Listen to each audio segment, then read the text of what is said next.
Ben rasa anu.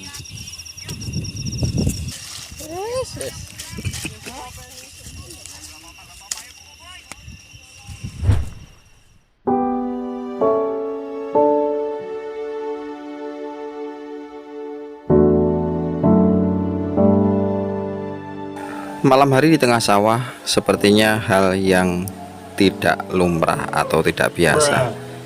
Namun itulah yang terjadi. Para petani tembakau ini masih berada di tengah sawah di saat malam hari. Inilah alasan mereka kenapa masih di tengah sawah pada saat malam hari. Kita simak bersama-sama.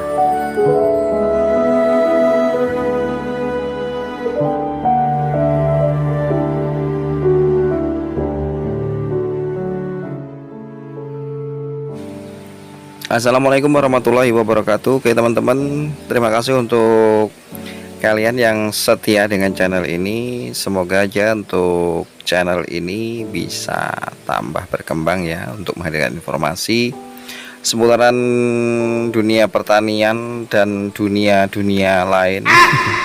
Jadi terima kasih untuk teman-teman ya yang masih setia. Kali ini saya membawakan atau memberikan informasi ya, memberikan sedikit informasi mungkin untuk teman-teman yang belum tahu ya. Jadi beginilah proses pengangkatan daun tembakau ini agar bisa dibawa pulang. Jadi prosesnya seperti ini.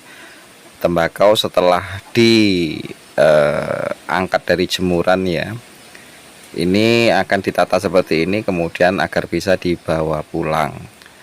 Kenapa pengerjaan untuk bangkel ini dilakukan di malam hari? Ini bukan karena tanpa alasan ya. Ini dikarenakan untuk daun tembakau yang sudah kering biasanya kan keras ya untuk daunnya. Jadi itu sebabnya kenapa dilakukan malam hari, karena menunggu daun itu agar tidak renyah ya. Jadi setelah terkena panas di siang hari, maka daun akan menjadi renyah. Untuk mengangkat pulang tentunya tidak akan dilakukan ya jika daun masih keras, karena nanti bisa hancur yang namanya daun.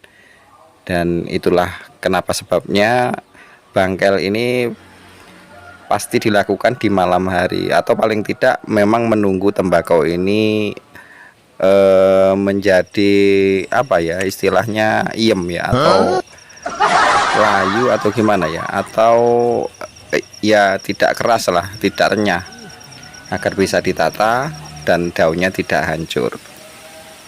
Kemudian setelah sampai di rumah, maka dilanjutkan yaitu lorot, yaitu dilepas dari sujen ini, kemudian ditata agar bisa nantinya ditali ya, ditali tengah. Biasanya seperti itu untuk sampai ke tangan pembeli. Ini contoh tembakau yang sudah ditali tengah ya, atau sudah lepas dari sujen, kemudian ditata seperti ini. Nah, ini pembeli ya ini, atau bakul ya istilahnya, dalam orang Jawa itu menyebutnya bakul mbako ya. Ini apa ini? Sedang menyortir ya. Barangkali ada yang tidak sesuai ya, atau mungkin memang biasanya kalau dari tangan petani itu ya, maunya petani ya memang harus dibawa semua ya, tapi kadang untuk pembelinya itu yang gimana, masih ada saja yang namanya orang petani ya kan, tidak sejeli tidak sejeli bakulnya itu tadi ya. Itu jadi tidak tahu yang nggak masuk yang mana. Menurut petani ya masuk semua, karena memang ingin semuanya itu ya diambil ya. Namun untuk pembeli kan sudah bisa menyortir ya, istilahnya membeda-bedakan. Jadi ini yang sebenarnya tidak boleh dimasukkan, ini yang masuk, atau mungkin yang kondisi masih kurang kering ya, itu biasanya masih dipilih lagi untuk proses pembangkelan ini, atau proses apa ini, pengepresan tali tengah itu ya. Jadi dipisah-pisahkan lagi. Sementara untuk harga di tahun ini masih lumayan ya untuk tembakau kasturi. Ini berkisar antara per kilonya itu antara 60 hingga 70.000 lebih ya. tergantung kondisi tembakau. Untuk tembakau kasturi ini memang cuaca yang sangat menentukan ya. Jikalau cuaca memang mendukung, maka untuk hasil panennya sendiri biasanya cenderung akan lebih baik. Karena memang kondisi atau memang kendala yang dialami petani tembakau kasturi ini biasanya kendala cuaca. Namun jika kendala cuaca itu tidak ada, maka biasanya untuk daun tembakau ini cenderung lebih baik ya dibandingkan dengan cuaca yang mungkin terkena hujan atau apa. Dan untuk biasanya ya di daerah sini ada yang memang untuk pembeli itu berkeliling ya, berkeliling tiap rumah-rumah orang yang mempunyai tumpukan tembakau ini biasanya dihampiri atau diparani ya, untuk membeli tembakau. Jadi bila ada kecocokan maka bisa dijadikan, apabila cocok maka semua harga dan juga ketentuannya sudah cocok maka akan dibawa. Untuk para pembeli ini biasanya membeli dari tangan petani ya. Kemudian untuk petani sendiri sebenarnya yang standarnya yaitu ya tembakau memang harus kering ya. Kering artinya tidak basah lagi. Untuk gagang-gagang yang ada di daunnya itu sudah kering semua. Karena memang nantinya ini setelah diambil dari tangan petani ini biasanya langsung dipres ya, dipres untuk kemudian nantinya disetorkan ke gudang-gudang tembakau ya, seperti gudang garam atau mungkin jarum yang ada di wilayah sini.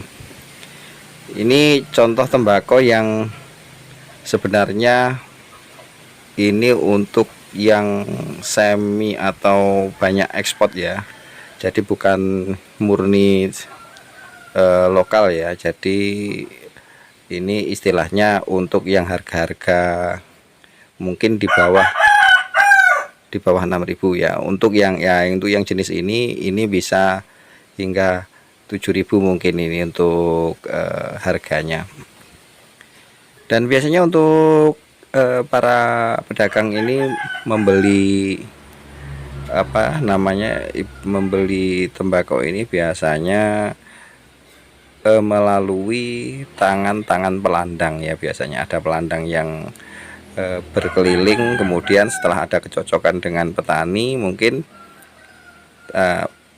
setelah jadian harga, maka untuk pedagangnya atau bosnya itu biasanya yang membayar atau yang bernegosiasi ya dengan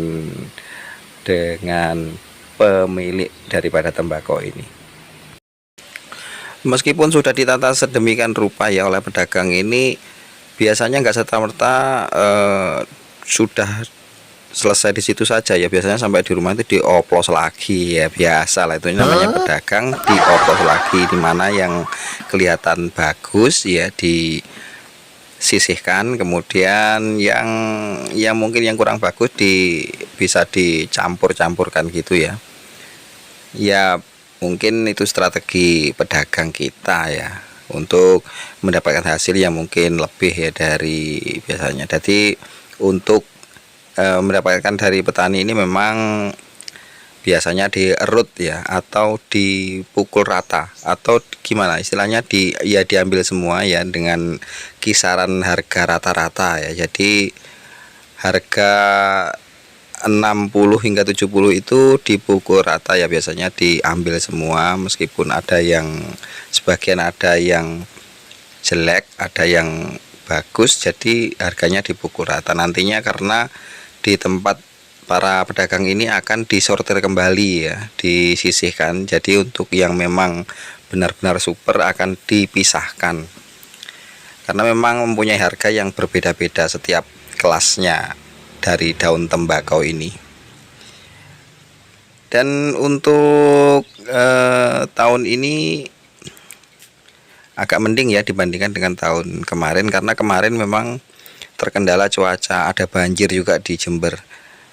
Dan kemudian untuk para pedagang ini biasanya store ya di gudang itu satu hari itu biasanya sampai 2 kali store ya, tergantung dengan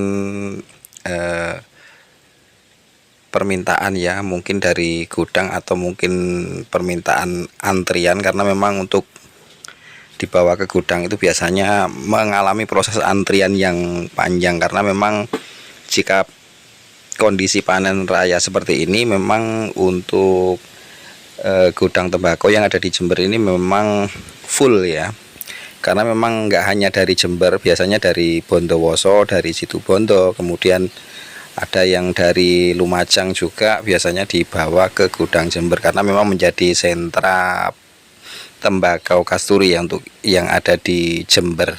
Untuk gudang garam ada juga Jarum, kemudian ada Sampurna dan yang lain-lain ada di Jember. Pada zaman dahulu pembeli atau pedagang tembakau ini biasanya membeli tembakau itu pada kondisi setengah kering ya, jadi masih gagang itu masih keadaan basah.